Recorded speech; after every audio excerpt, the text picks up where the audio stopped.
Welcome to the Deep Dive. This is where we really get into the nitty-gritty, the hidden mechanics behind the stories we love. And today we're headed somewhere pretty special. Or maybe pretty grimy, depending on how you play. Exactly. We are diving deep into the smog-choked, whale oil-fueled city of Dunwall, the world of Arcane's masterpiece, Dishonored. Right, and it's a game people love, justly so, for that core promise of player choice. You know, you play Corvo Attano. The Empress's disgraced bodyguard, yeah. Exactly, and you get to decide, are you going to be this unseen ghost slipping through the shadows? Or, you know, this vengeful butcher leaving chaos everywhere? It's that immersive sim promise, isn't it? The world reacts. Your violence, your morality, it all matters. Or so we thought. That freedom feels amazing when you're playing. But, well, that's kind of what we're here to challenge today, isn't it? It is. What if that feeling, that moral freedom, was actually, well, calculated, built on a totally hidden system, like a phantom ledger? Ooh, a phantom ledger. I like that. What if the game's judgment, the fate of the whole world, boils down to one precise number? A number you, the player, were absolutely never meant to see. That's our mission today. We're going to peel back Corvo's mask, look underneath, and try to understand the secret mechanical reality driving Dunwall's fate. And this isn't just, like, theory crafting. This comes from some serious deep dives by the community itself. We're talking speedrunners, data miners. Glitch hunters, yeah. People using tools like Cheat Engine to actually look at the game's memory while it's running. Exactly. They're the ones who found this phantom ledger, this system ticking away behind the scenes, tracking every little thing, every kill, every alert everybody found. Okay, so let's just drop the bombshell right here at the start, because this really flips the script on what most players, even dedicated fans, believe. Right. Get ready for this one. High chaos. It is not determined by killing 20% of a level's population, or 50%. Forget those percentages. Seriously, because that 20% figure is everywhere. Wikis, guides, forum posts. I've probably repeated it myself. I know, we all have. But it turns out that was basically a rule of thumb, a rough guess a developer mentioned, like way back on a Bethesda forum. Just trying to give players a simple idea of it. Pretty much, just an easy-to-grasp guideline. But the context got lost almost immediately, and it just spread like wildfire as the truth. But mechanically, it was never how the game actually worked. Wow, okay, so that kind of changes everything. If it's not a percentage, then yeah.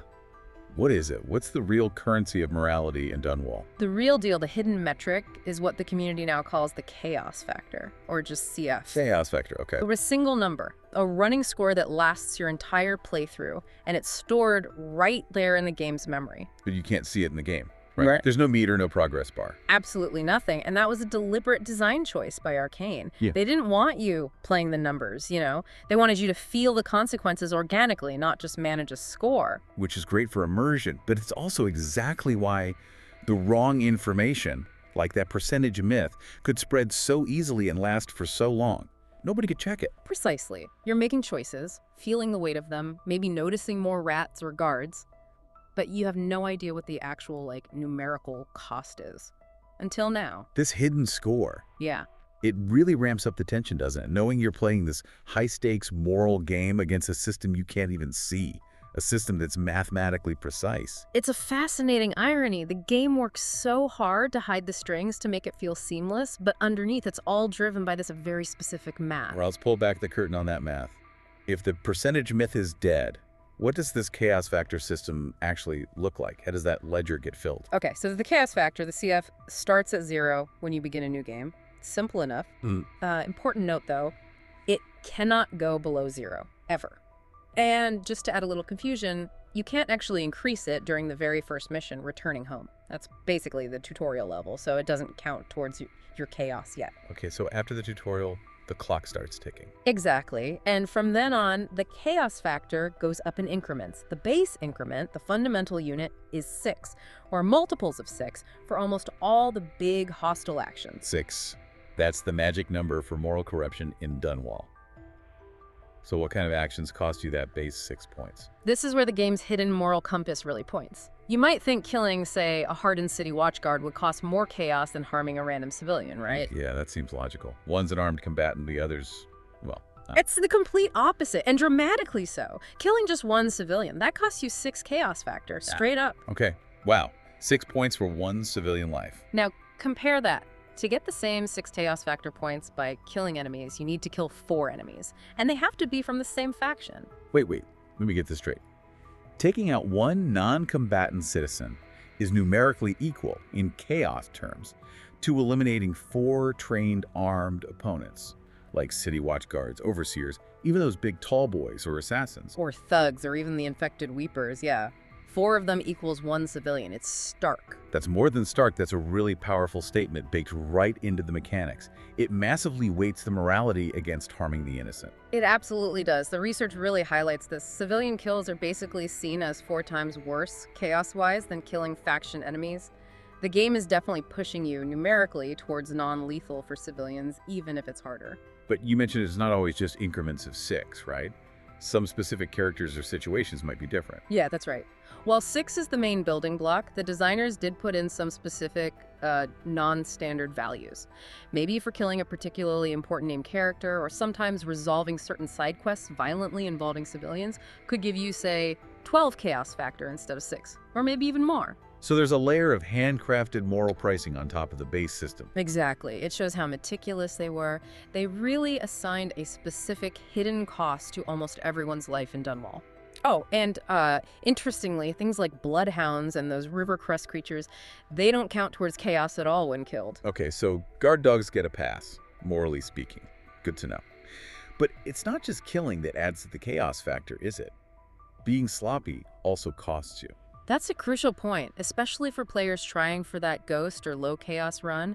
It's not just about who you kill, it's about how messy you are. It's like leaving bodies lying around. Yep. If an NPC detects 5 bodies you've left behind, doesn't matter if they're dead or unconscious, that adds 6 CF to your score. 5 bodies, okay. And alarms, too. If 5 alarms get rung, whether it's an NPC spotting you and running to pull it, or you accidentally, shoot something loud near one. That also costs you 6 CF. That's another 6 CF. Yeah. Right, so if you're aiming for low chaos, you have to be incredibly careful. Clinical, almost. Not just avoiding kills, but managing bodies, avoiding detection, preventing alarms. It's constant pressure. This whole system, the fixed increments, the body counts, the alarms, it completely demolishes that old percentage idea, doesn't it? Especially when you think about certain levels. Oh, absolutely. The prison level is the perfect example. The nail in the coffin for the percentage myth. Because of the guards. Because the guards just keep coming. Once you blow that main gate, they spawn indefinitely, forever. Right, so you could literally just stand there and farm kills. And people have. You see these end mission screens online, players bragging about getting 300 plus kills just on that one level. Now, if high chaos was based on killing, say, 50% of the level's starting population... Infinite spawns make that calculation completely meaningless. Impossible. Exactly. It has to be a score-based system, which is precisely what the chaos factor is. It just keeps adding up, regardless of any percentage. That makes that end screen potentially quite misleading then. You might finish a level thinking, oh, it wasn't that bad. But if you spent time grinding those infinite guards, you could have unknowingly wrapped up a huge CS score, pushing yourself much closer to high chaos without even realizing the mechanical impact. That's the tyranny of the hidden system, like you said. It operates in silence. Okay, so the score goes up, potentially infinitely if you're dedicated enough to killing respawning guards. But can it go down? Can you fight back against the rising tide of chaos? You can, but, and this is critical, the ways to reduce chaos are very limited and, importantly, finite, unlike the potentially infinite ways to gain it. This really emphasizes the idea that redemption, in Dunwall's terms, is harder to achieve than corruption. So how do you actually lower the chaos factor, besides, just not killing people in the first place? The single most effective way, the biggest reward the game gives you for restraint, is completing the main objectives non-lethally. We're talking about sparing the primary assassination targets. Ah, the big names on your list. Campbell, the Pendletons, Lady Boyle. Those ones. Every time you choose the non-lethal option for one of those main targets, the game subtracts a significant 20 chaos factor from your total score. 20 points. Okay, let's put that in context using the earlier numbers. Yeah. That's equivalent to not killing, over 3 civilians? Yeah. Or avoiding the deaths of about 13 or 14 standard enemies. Something like that, yeah. It's a substantial reward. It clearly signals that the game values finding those often more complex, sometimes morally murky, non-lethal solutions. And if you manage to do that for every main target in the game. If you go full non-lethal on all the primary targets throughout the base game, and that's what counts, because the ending is determined before the final mission really kicks off, you get a total reduction of 100 chaos factor. Wow, okay. Minus 100. That's a big payoff for being merciful, or at least non-lethal. That's the big one. It's the single largest chunk of chaos reduction available. But I remember the outline mentioning other good deeds too. Smaller things that can also chip away at the score. What were those? Yeah, there are some. The research suggests there are about 7 specific known side events or optional objectives that grant smaller CF reductions if you complete them in a certain, usually positive or non-violent way. Like we'll call it things. Things like saving Bunting, the captured artist, during the mission with High Overseer Campbell, or maybe finding a non-lethal way to resolve the conflict between the thugs and the overseers in the distillery district. Yeah. Completing certain tasks for Granny Rags and Slackjaw in a specific sequence can also yield small reductions. And all those smaller deeds together, if you max them all out. They add up to about 42 additional points of chaos factor reduction. So 100 from sparing main targets plus potentially 42 from these various good deeds. Gives you a maximum possible chaos factor reduction of 142 points across the entire playthrough. Exactly. 142 points. That's the absolute ceiling on how much you can lower your score through your actions. Okay, so the system clearly rewards the big non-lethal choices, much more than the smaller side quests. It feels like chaos gain is easy and potentially endless, while chaos reduction is hard-won, capped, and requires specific, often difficult, non-lethal approaches. That's the core tension right there. Infinite potential for darkness, finite capacity for redemption, at least numerically speaking. Right, so we know how the score goes up, and we know the maximum amount it can possibly go down. Now let's talk about the thresholds. The points where the game decides Dunwall's fate is sealed. What are the actual chaos factor numbers we need to hit? This is where we define the real point of no return, purely by the numbers in that hidden ledger. To trigger the standard high chaos ending, you need your chaos factor to reach 168. 168. And once you cross that line, The world visibly changes. The plague gets worse, you see more rats, more weepers, NPCs might be more hostile or paranoid, guard patrols might be heavier. And of course, the ending cinematic reflects a darker outcome for Dunwall and Emily. but there's an even higher level of chaos, isn't there? A very high chaos. Yes. Sometimes people get confused and call it medium chaos because there are technically slightly different states. But the key one beyond standard high chaos is what's usually termed very high chaos. For that ending, you need to hit 390 chaos factor. 390, that's a lot of chaos. What makes that ending distinct? It represents the absolute bleakest outcome. The specific details vary slightly, but it often involves a particularly grim final confrontation, sometimes featuring a specific action often referred to by the community as the gunshot, which seals the darkest possible fate for Emily and Corvo's legacy. Hitting 390 means you didn't just dabble in violence, you, wallowed in it. Okay, let's use the numbers we've established to pinpoint the real point of no return. Yeah. The moment you are mathematically locked into high chaos, no matter what you do afterwards. Right. We know the absolute maximum chaos reduction you can possibly achieve is 142 CF, right? Through sparing all targets and doing all known good deeds. Got it. 142 points max reduction. And we know the threshold for high chaos is 168 CF. So, to be mathematically guaranteed to get the high chaos ending meaning, even if you do absolutely everything possible to reduce chaos from that point forward, you still won't drop below 168. Your chaos factor needs to reach a point where subtracting the maximum possible reduction, 142, still leaves you at or above 168. Ah, okay. So you need to hit 168 plus the 142 you could potentially subtract later. Exactly. You need to accumulate 168 plus 142, which equals 310 chaos factor. 310. That is the true irreversible point of no return for high chaos. That's the number. If your hidden CF score hits 310, you are locked in. No amount of non-lethal play or good deeds from that point on can save you from the high chaos ending. You've crossed the line. Let's translate that 310 into, well, bodies, just to feel the weight of it. If you only killed civilians at 6 CF each, You'd need to kill 51 point something. So 52 civilians to guarantee high chaos. 52 innocent lives. Or, if you only killed faction enemies in groups of 4 for 6 CF. You'd need 310 divided by 6 times 4. Carry the 1. It's around 206.67, so basically 207 enemy killing them in those efficient groups of 4. Wow. 52 civilians or 207 enemies. Once you hit that body count, numerically speaking, Dunwall's dark fate is sealed by the game's math, no matter how much you might regret it later. That's the cold, hard calculation behind it all. This brings us to a really interesting kind of critical point about the game's design, a paradox almost. The game seems to mechanically punish you for engaging with its most unique and arguably most fun systems. That is one of the most common and potent criticisms, or at least observations, about Dishonored. The high chaos path is where you really get to cut loose with Corvo's powers, right? Oh yeah, freezing time to set up elaborate spring razor traps, possessing rats to sneak around, summoning swarms of rats, using shadow kill so bodies just disintegrate. All the really cool, inventive, often destructive stuff. That's the stuff that feels unique to Dishonored. But indulging in that power fantasy, using the tools the game gives you to their fullest extent, that leads directly to the punitive ending. More plague, more rats, a darker world, a harder final level, and ultimately a bad ending narrative. Exactly. Whereas if you want the good ending, the low chaos one, where Emily becomes Empress the Wise, Dunwall recovers, everything's golden. You have to deliberately hold back. You have to largely ignore most of those cool combat powers and stick to sneaking, choking, using sleep darts. The quieter, often more painstaking options. It creates this tension where the path the game seems to reward narratively, low chaos, requires you to actively not engage with a huge part of the gameplay systems it offers, while the path that lets you fully explore the sandbox, high chaos, leads to punishment. Did the developers talk about this? Were they aware of this dynamic? Oh, absolutely. They were keenly aware, and interestingly, they actively fought to keep those negative consequences in the game. They fought for the bad ending. Sort of. They fought for the world to react meaningfully, even negatively. There's a famous anecdote about the scene where Samuel the boatman, your loyal friend who ferries you around, can actually betray you at the end if your chaos is high. Oh yeah, he fires a flare to alert the guards, right? Exactly.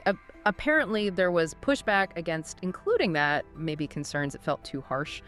But the developers, particularly like Harvey Smith, argued forcefully for it. Their reasoning was, and this is the paraphrase of the sentiment, if the player just slaughters everybody, runs around like a maniac, and then the game pats them on the back and says, "Great job, here's your medal," well, that sounds completely psychotic. Huh. That's a strong point. Freedom isn't freedom if there are no consequences. Right. They felt the world had to react authentically to the player's expression, even if that expression was violent and destructive. Otherwise, the choice means nothing. The world needed to reflect the player's actions, for better or worse.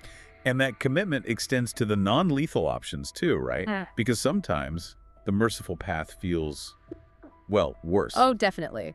The non-lethal resolution for the Pendleton twins is the classic example everyone brings up. These guys are corrupt aristocrats who betrayed the Empress. So instead of just assassinating them, the non-lethal option involves working with the gang leader Slackjaw to kidnap them. He then has their heads shaved, their tongues cut out so they can never identify themselves or speak again. Whoa. And then forces them into effectively permanent, brutal slave labor down in their own minds, the very source of their corrupt wealth. That's horrifying. Trading a quick death for a lifetime of mute, enslaved misery in the dark. Exactly. And many players felt that was actually far more cruel, more malicious than just putting a sword through them. It made the good choice feel incredibly dirty and complicated. It wasn't just about avoiding chaos points. It forced you to genuinely consider the nature of the punishment you were inflicting. Is slow, unending suffering really more merciful than death? It shows that designers weren't afraid to make even the good path morally ambiguous and uncomfortable. It raises the stakes beyond just getting a happy ending cinematic. And that commitment to player agency, even when it leads to these really dark or complicated outcomes, is right at the heart of Arcane's whole philosophy, that immersive sim legacy. It all goes back to games like Deus Ex, Thief. Letting the player feel like they're genuinely driving the experience, right? Exactly. They want you to feel like the author of your own experience. You have a goal, you have a set of tools and abilities, now you figure out how to get there, solve the problem your way. And the sources mentioned they really leaned into this, even embracing unexpected things players did, like stuff they hadn't planned for. Yeah, they had this philosophy of saying yes to the player. When playtesters started finding ways to combine powers in unexpected ways, like using a high jump charm combined with blink, to basically leap across huge parts of the level they weren't supposed to reach. The typical response might be to patch that out, right? Yeah. Block those exploits. But Arcane often did the opposite. If the exploit felt cool and empowering and didn't totally break the game, they'd often adjust the level design to accommodate it, or at least allow it. They'd validate the player's cleverness rather than shutting it down. It was about designing the world around potential player ingenuity. That feels rare. And you mentioned a specific example with a poisoning scene. That really shows how far they'd go. Ah, yes. The High Overseer Campbell mission. The non-lethal way involves switching his poisoned wine glass with his target's glass. Classic stealth game stuff. Okay. But in most games, those wine glasses would be unbreakable plot items, wouldn't they? 99 times out of 100, yes. They'd be immune to swords, bullets, explosions, whatever, because breaking them would break the objective. But not in Dishonored. Not in Dishonored. Arcane knew they'd given players the ability to smash things, so they asked, what happens if the player just walks in and smashes both wine glasses before the targets arrive? Yeah, what does happen? Does the game just say mission failed? Nope. They actually scripted an entire alternate outcome. If the glasses are smashed, Campbell and his target walk in, see the mess, realize their poisoning plan is ruined, and immediately switch to a plan B. Plan B being? Campbell just pulls out a knife and stabs the guy down in the basement instead. They wrote new dialogue, new animations, a whole different little mini sequence, just to account for the possibility that the player might smash 2 random wine glasses. That is an insane level of commitment to respecting player interaction. Yeah. Making sure the basic verbs of the game always work, even on plot-critical items. It's what makes the world feel so reactive and believable, even when you're doing weird stuff. The rules are consistent. And this focus on player agency ties back to Corvo himself, doesn't it? The fact that he's silent. Absolutely. The first-person view puts you right in his shoes, or behind his mask, rather. But his silence is key. He has no predefined personality for the player to latch onto. So you, the player, fill that void. Exactly. You impress your own identity, your own choices onto him. Corvo becomes who you decide he is, action by action, and that hidden chaos factor. That's the objective measure of the personality you've given him through your playstyle. You essentially are Corvo's conscience, or lack thereof. Guided, perhaps, by that creepy talking heart he carries. Ugh, the heart. Yeah, voiced by the spirit of the murdered Empress Jessamine. That's such a clever piece of design, too. It's technically just for finding collectibles, right? Runes and bone charms? That's its primary mechanical function, yeah. But its secondary function is arguably more important. When you aim it at any NPC, even a random guard or civilian, It whispers secrets about them, their thoughts, their lives. exactly, it gives you these little snippets of humanity. He dreams of retiring by the sea. She sold her locket for medicine. He fears the overseers more than the plague. It instantly humanizes these characters who might otherwise just be obstacles or targets. So it's constantly presenting you with these little ethical prompts. Do you kill the guard who's just trying to feed his family? Do you rob the woman who's already lost everything? It encourages you to think beyond just the mechanics, beyond the chaos factor score, and consider the actual lives you're affecting. Even if sparing them makes your mission harder, it adds this layer of emotional and ethical weight directly into the gameplay loop. That kind of deep, systems-driven thinking must have led to some ambitious ideas that didn't make the cut too, right? Yeah. Development's full of those. Oh, definitely. The Void House is a big one people talk about. It was this concept for a personal headquarters for Corvo, but located in the Void, that weird dimension the outsider hangs out in. Accessible from anywhere? Yeah, the idea was you could, phase through any wall and enter this private space to craft items, maybe train powers, reflect. It sounded really cool. But technically challenging, I bet. Hugely. They said it was a massive technological undertaking because, for it to work seamlessly, the game would essentially have to keep the entire level you were currently in loaded into memory at all times, just in case you decided to phase into the Void House. Whoa, that's a heavy performance cost. Right. And ultimately, despite how cool it sounded, apparently there was even a plan for a room where you could, pull people's nightmares out of their heads to practice your powers on them. Super creepy. But they eventually realized it just wasn't really needed. The Hound Pits pub already served as the hub, the place for upgrades, story beats, interaction.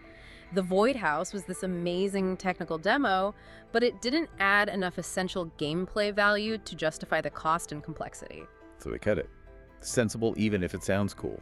A good example of prioritizing the core experience over flashy but ultimately redundant features. And speaking of ambitious tech, that famous time manipulation level from Dishonored 2, a crack in the slab. Yeah. That actually came from recycling an older idea, didn't it? It did. The core mechanic, the timepiece that lets you look and jump between the past and present versions of the Stilton Mansion, was built on tech originally developed for a different portal feature back during Dishonored 1's development. A portal feature they scrapped. Yeah, apparently the original implementation felt too slow, maybe too cumbersome, not sexy enough, as they put it. But the underlying tech for rendering and transitioning between two different states of the world was there. So they repurposed it for the sequel to create that incredible level. But rendering two versions of a complex mansion simultaneously sounds difficult. Oh, it was a nightmare, by all accounts. They were basically told they had the performance budget of one map to build two complete, detailed maps, the dilapidated present and the opulent past. Let's see how they even managed that. The solution was pretty wild. They had to physically place both versions of the mansion geometry right on top of each other in the game world, separated by just a tiny, tiny distance on the vertical axis. Seriously, they're literally stacked. Literally stacked.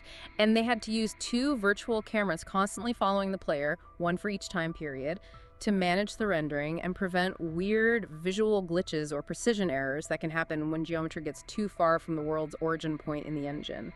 They were constantly fighting the engine's limits. Just to make that seamless jump between past and present work smoothly.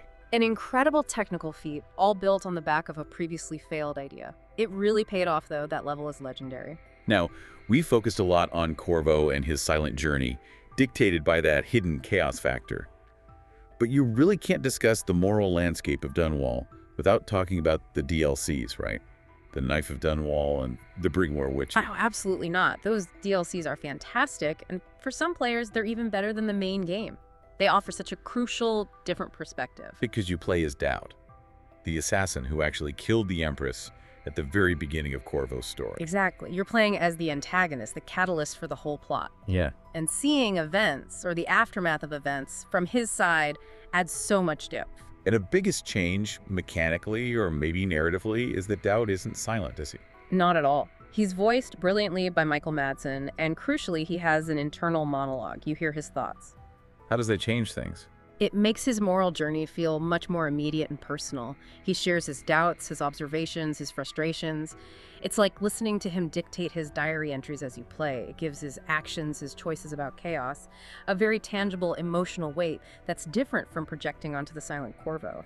He's actively grappling with his morality out loud. He also plays differently, doesn't he? Different powers, different tools. Totally. His abilities really shift the gameplay. His version of Blink, for example, freezes time completely when he uses it, which allows for incredibly precise movements and setups that Corvo can't do. More strategic, maybe. Yeah, arguably. He can also summon his own assassin followers to help him fight, which opens up different tactical options, especially for high chaos. And he has unique gear like choke dust grenades for non-lethal takedowns and a wrist-mounted mini crossbow. It just feels different to play as Daud. And his story is explicitly about redemption, isn't it? Kicked off by the outsider giving him just one name. Right. The outsider basically tasks him with finding out who or what Delilah is, and that quest becomes Daud's path to confronting his past actions, especially the assassination. And his own chaos factor, tracked throughout the DLC missions, directly impacts his final fate. How so? Does it connect back to Corvo? It does. In the climax of the second DLC, the Brigmore Witches, Daud finally confronts Corvo, and the outcome of that confrontation is determined entirely by Daud's cumulative chaos level from the DLCs. So if Daud played violently, high chaos. Corvo kills him in their duel, a lethal consequence for his lack of repentance. But if Daud managed low chaos throughout his journey, Corvo spares his life. He lets Daud walk away. It's this perfect closing of the moral loop, where the player's choices as Daud directly determine whether he earns that redemption in the eyes of the man he wronged the most. and this whole quest also introduces Delilah Copperspoon, who becomes a major figure later on. She's the antagonist of the DLCs and, spoiler alert, the main villain of Dishonored 2. She's this powerful witch, an artist who uses magic through her paintings, and she leads the Brigmore Witches Coven. Her goal in the DLC is to perform a ritual to essentially possess Empress Emily. A serious threat. Definitely. And the outsider's role in all this is interesting too.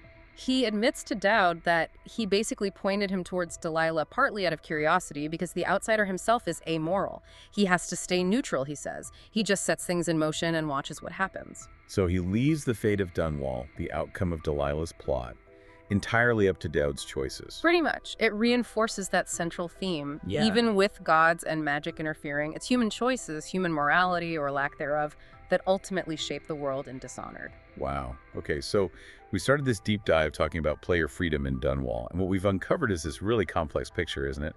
A game that genuinely delivered on unprecedented player agency, letting you improvise and be creative. But at the same time, it was constantly, silently judging every single one of those actions against this hidden, incredibly rigorous moral calculator, the chaos factor. The real tension is right there, in that gap. The gap between how free and brilliant you feel as a player, pulling off amazing moves, and the cold, hard, predetermined math ticking away underneath, deciding whether your actions add 6 points or 12 points, or maybe subtract 20 points from that invisible score. Every yes the designers gave the player came with a hidden price tag. And now, thanks to those community deep dives, we know the exact prices. We know killing a civilian costs 4 times the chaos in killing a guard. We know the numbers: 168 for high chaos, 390 for very high chaos, 310 for the point of no return. We know the precise scores that determine if Dunwall spirals into play in despair or heads towards peace and recovery. We've seen the incredible effort that went into maintaining that illusion of freedom, too. From rendering 2 maps at once for a time travel level to scripting unique outcomes just in case someone smashes a wine glass, all while that silent moral calculator kept running. So that brings us to the final question for you, listening right now. Now that the curtain is pulled back, now that you know the exact moral math, the cold numbers behind the rats, the endings, Samuel's potential betrayal, does knowing all that make the choices in Dishonored feel more meaningful? Because you understand the precise weight, the numerical cost of every life. Or does it do the opposite? Does seeing the gears of the machine, knowing it boils down to hitting a score like 168 or 310, somehow cheapen the magic? Does it make the immersive sim feel less like a world reacting and more like, well, just a game counting points? And what does it really say about our ideas of morality if a game can quantify our capacity for heroism or cruelty down to a single hidden number?